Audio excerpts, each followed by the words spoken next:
Ok, dando sequência ao programa Gente Legal, a sua revista eletrônica gospel, que tem sempre mostrado aí eventos, festividades e também falado de assuntos muito importantes para você. Eu estou ao lado mais uma vez aqui do meu amigo Luiz Fontes, que está fazendo conosco aqui, dando uma grande contribuição com assuntos bastante interessantes. Luiz, mais uma vez um prazer tê-lo conosco. Prazer é todo meu, Paulo. É sempre, para mim, uma grata satisfação estar aqui no seu programa e poder, de alguma forma, contribuir para que possamos continuar estudando e vendo mais do Senhor e da sua obra aqui na sua palavra. E nós estamos aí, vocês que estão acompanhando o programa Gente Legal, vocês estão podendo ver uma série de estudos que estamos fazendo, né, da palavra de Deus, principalmente sobre o tema cenário profético dos últimos dias. Estamos ali no livro de Apocalipse e falamos muito no livro 13 de Apocalipse. Agora eu gostaria de falar um pouquinho sobre entre o 7 e o 14, onde fala dos 144 mil. O que significa esses 144 mil referente neste livro aqui, nessa passagem, Luiz Fontes? Paulo, se nós estudarmos o livro de Apocalipse, nós vamos ver que o capítulo 7, o capítulo 14 faz a menção dos 144 mil e depois nós vemos este número lá no capítulo 21, quando fala da muralha da Nova Jerusalém. Mas vamos aqui nesses dois capítulos que você acabou de mencionar.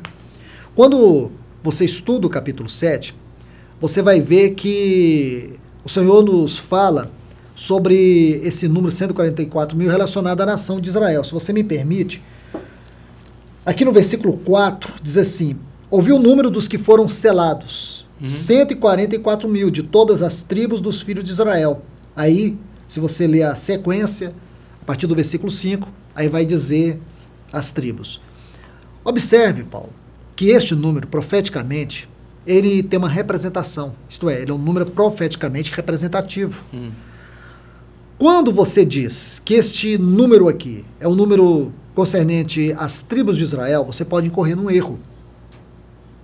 Quando nós restringirmos este número apenas às nações ou às tribos de Israel, nós vamos incorrer num grande erro. Por quê? Por quê? Vou te explicar a você e a todos que estão nos ouvindo. Primeiro, aqui nós temos a menção de 12 tribos. Mas faltam duas, porque eram 14. Aqui nós vamos ver que falta a tribo de Dan e a tribo de Efraim. Se você ler todas as tribos aqui, você vai ver que falta a tribo de Dan e a tribo de Efraim. Porque havia as 12 tribos e os dois filhos de José, Manassés e Efraim. Então, o total de 14. Agora, observe que neste exato momento, o Espírito Santo, ele vai nos mostrar um princípio espiritual. Por que essas tribos não estão aqui? Por que Dan não está aqui? Primeira Reis vai nos mostrar. Resumindo, por causa da idolatria. Se você ler o capítulo 12 de Primeira Reis, você vai ver a idolatria tendo seu grande centro em Israel, após a divisão, porque o reino de Israel dividiu em dois grupos. Reino do Norte, que tínhamos aquelas 10 tribos, e depois o Reino do Sul, onde estava Benjamim e Judá. Entende? Então, houve essa divisão. Então, aqui, a capital da idolatria do Reino do Norte era Dan. Então, Dan, ela foi cortada, não foi contada aqui por causa da idolatria. Quando você lê o livro de Oséias, especialmente o capítulo 4, você vai ver uma referência que Efraim se mistura com os ídolos. Deixai-o, a frase deixai-o no hebraico, é como que um desprezo, é de cortar. Certo. Então essas duas tribos, elas não foram contadas aqui por causa da idolatria. Mas ainda, Paulo, se me permite, há um outro princípio que temos que estudar. Você vai ver que Rúben era o primogênito. E quando começa a contagem, ou a ordem das tribos aqui em Apocalipse, no versículo 5, Judá aparece na frente, e não Rúben. E por quê? Outro princípio. 1 Crônicas, capítulo 5, versículo 1. Vai dizer para nós que Rúben maculou o leito do seu pai quando se deitou com Bila. Então aqui nós vemos que ele perdeu a bênção da primogenitura.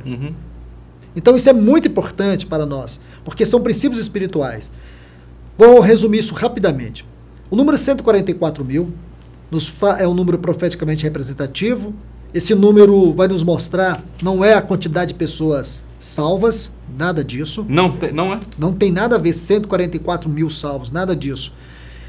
Aqui vai nos mostrar o caráter dos salvos, o caráter dos que foram selados. Então, quem são esses selados? Esses que têm um selo de Deus, aqui no capítulo 7. Aí nós vamos ver de maneira mais amplificada no capítulo 14. Nós não temos tempo para falar isso, mas eu gostaria de encorajar todos a ler o capítulo 14, vendo esta luz aqui no capítulo 7, observando bem. Quem são esses selados? São aqueles que não se entregam à idolatria. Idolatria não é o pecado dos outros. Idolatria é você dar honra e glória a tudo aquilo que não é Deus. Tudo aquilo que rouba a centralidade de Cristo na nossa vida é um ídolo. Então você pode ver isso na família, você pode ver isso no trabalho, pode ver isso em bens. Qualquer coisa que roube a centralidade de Cristo na nossa vida é ídolo. E por último aqui, quem são esses que não serão selados? Os carnais, como Rubem. Então, carnalidade, idolatria, são dois graves pecados. Esses dois pecados fazem com que as pessoas não tenham o selo de Deus nas suas vidas. Muito obrigado mais uma vez, aqui Luiz Fontes conosco, e sempre estará no programa Gente Legal, porque acrescenta muito o seu conhecimento, e claro que a gente vai voltar em próximos programas para dar sequência a esse estudo, já que o nosso tempo aqui é muito pouco, mas vamos dar sequência a esses estudos, principalmente falando de um assunto tão importante, que é esse cenário profético dos últimos dias. Obrigado mais uma vez, Luiz. Amém, que Deus te abençoe, se o Senhor permitir, nós estaremos juntos sim. Vamos continuar com o programa Gente Legal, e agora o programa dá uma pausa e eu vou chamar agora este pastor, o apóstolo, que tem feito um grande trabalho realizado no estado de Goiás, nas nações, e ele hoje resolveu trazer uma palavra de 2 minutinhos para te abençoar. Eu falei, claro que pode. Então eu convido agora o apóstolo Cleôncio Satter, traz essa palavra para a gente e abençoa o povo ainda mais aqui no programa Gente Legal, que é essa revista eletrônica gospel.